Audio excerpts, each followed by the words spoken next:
پاجا سراغ زندگی مصنف مولانا سید ابو الحسن علی ندوی رحمۃ اللہ علیہ۔ بسم اللہ الرحمن الرحیم۔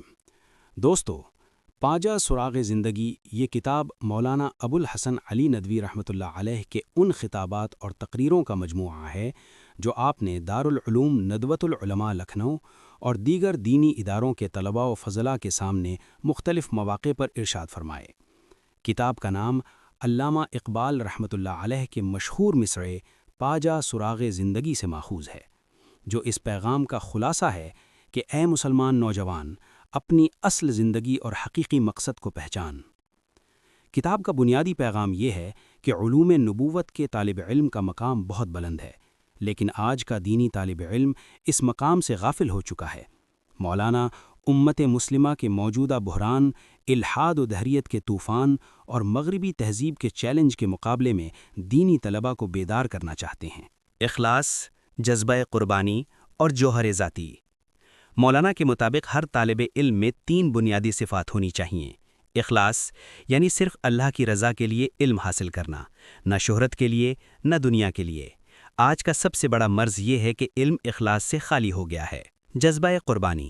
جب کسی قوم یا ادارے میں ایثار اور قربانی کا جذبہ ہو تو دنیا اسے خود بخود تسلیم کر لیتی ہے۔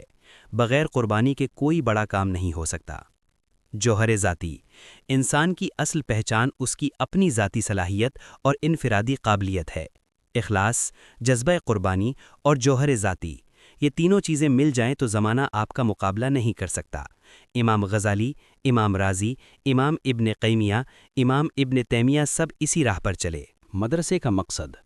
مولانا وضاحت فرماتے ہیں کہ مدرسہ محض ایک تعلیمی ادارہ نہیں، بلکہ یہ دین کے سپاہیوں کی تیارگاہ ہے، اسلامی تہذیب کا محافظ قلعہ ہے، انسانی ذہن اور روح کی تعمیر کا مرکز ہے، دنیا کی تمام اسلامی آبادی کی نمائندگی کا مقام ہے۔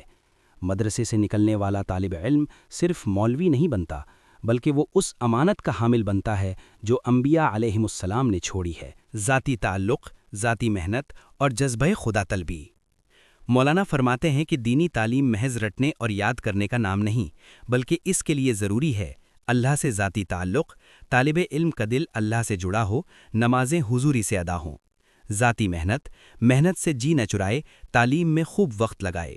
جذبہ خدا طلبی یعنی علم حاصل کرنے کا اصل مقصد اللہ کی طلب اور دین کی خدمت ہو۔ نبوت محمدی پر الحاد کا حملہ۔ یہ باب کتاب کے انتہائی اہم ابواب میں سے ہے۔ مولانا خبردار کرتے ہیں کہ آج الحاد اور دہریت نے نبوت محمدی صلی اللہ علیہ وسلم پر باقاعدہ منظم حملہ کر رکھا ہے۔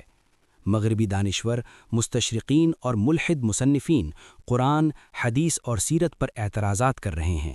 مولانا پوچھتے ہیں، کوئی شاہین ہے جو اس چیلنج کا مقابلہ کرے؟ اس کے لیے ضروری ہے کہ طالب علم اپنے علم کو گہرا کرے، جدید فتنوں کو سمجھے، یکسوئی اور استحکام کے ساتھ میدان میں اترے۔ اخلاص اور اختصاص۔ مولانا فرماتے ہیں کہ انسان کو کامل بنانے کے لیے بس 2 چیزیں کافی ہیں: اخلاص یعنی نیت کی درستگی اور اختصاص اپنے میدان میں مہارت۔ جس طالب علم میں یہ 2 خوبیاں ہوں وہ زمانے کی بہت بڑی طاقت بن سکتا ہے۔ مثال کے طور پر حضرت عبد القادر جیلانی رحمۃ اللہ علیہ نے انہی 2 خصوصیات کی بنا پر پورے عالم کو متاثر کیا۔ عصر حاضر کے فتنے۔ مولانا زمانے کی تبدیلیوں کا گہرا تجزیہ کرتے ہیں۔ آج کا زمانہ پہلے سے کئی گنا زیادہ فتنوں سے بھرا ہوا ہے۔ جمہوریت، سیکولرزم، مادہ پرستی اور خود غرضی نے انسانیت کو تباہ کر دیا ہے۔ مغربی تہذیب نے ملت اسلامیہ کے اندر تقلید اور پیروی کا جذبہ پیدا کر دیا ہے۔ یقین کی کمی اور احساس کمتری دینی طبقے کی سب سے بڑی کمزوری ہے۔ علاج یہ ہے کہ طالب علم اپنی ذات پر اعتماد رکھے، اپنی تاریخ کو پہچانے اور مایوسی کو قریب نہ آنے دے۔ پاکیزہ ذوق علم و مطالعہ۔ مولانا علم کے ذوق کی اہمیت پر زور دیتے ہیں۔ کتب بینی اور وسیع مطالعہ کی عادت ڈالیں۔ اسلامی تاریخ، علوم اسلامیہ اور عصری علوم دونوں سے واقف ہوں۔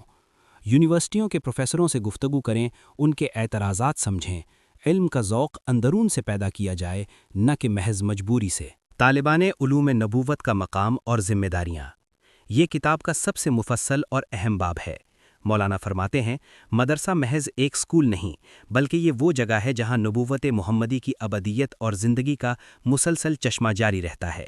جو طالب علم یہاں سے نکلتا ہے اس پر لازم ہے کہ ذاتی کیفیات درست رکھے، نماز، تلاوت، ذکر اور خشوع ہو، مدارس کے باطنی انحداد کو محسوس کرے اور اسے دور کرنے کی کوشش کرے، عربی زبان پر مضبوط قدرت حاصل کرے، ملکی زبان اردو، ہندی وغیرہ میں بھی مہارت رکھے، عقائد صحیحہ کی حفاظت کو اپنی ذمہ داری سمجھے، خود شناسی اور خود داری کو کبھی نہ چھوڑے، یہ ذلت قبول نہ کرے۔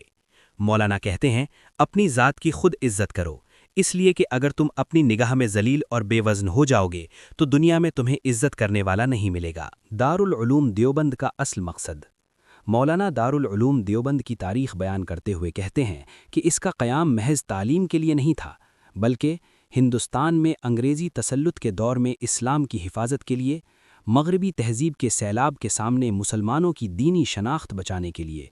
مولانا محمد قاسم نانوتوی رحمۃ اللہ علیہ اور ان کے رفقا نے یہ ادارہ قائم کیا کہ امت مسلمہ اپنے علم، تہذیب اور ایمان کے ساتھ باقی رہے۔ مولانا خبردار کرتے ہیں کہ محض قدامت اور پرانی تاریخ کے بل پر کوئی ادارہ زندہ نہیں رہ سکتا، بقائے انفا کا بیلاغ قانون ہر ادارے پر لاگو ہوتا ہے، زمانہ جس زبان کو سمجھتا ہے۔ مولانا فرماتے ہیں کہ آج کا زمانہ صرف اس کو تسلیم کرتا ہے جو نفع اور قابلیت کی زبان بولتا ہو۔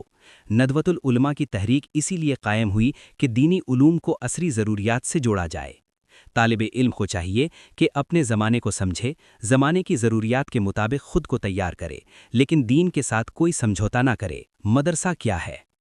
آخری بڑے باب میں مولانا صحرائے راجستھان کا ایک یادگار واقعہ بیان کرتے ہیں اور پھر بتاتے ہیں کہ مدرسہ دراصل روحانی اسپتال ہے جو انسانیت کے زخموں کا علاج کرتا ہے، صحرا میں سبزے کی مانند ہے جو امید کی علامت ہے، علماء کی خدمات کا تسلسل ہے جو صدیوں سے جاری ہے۔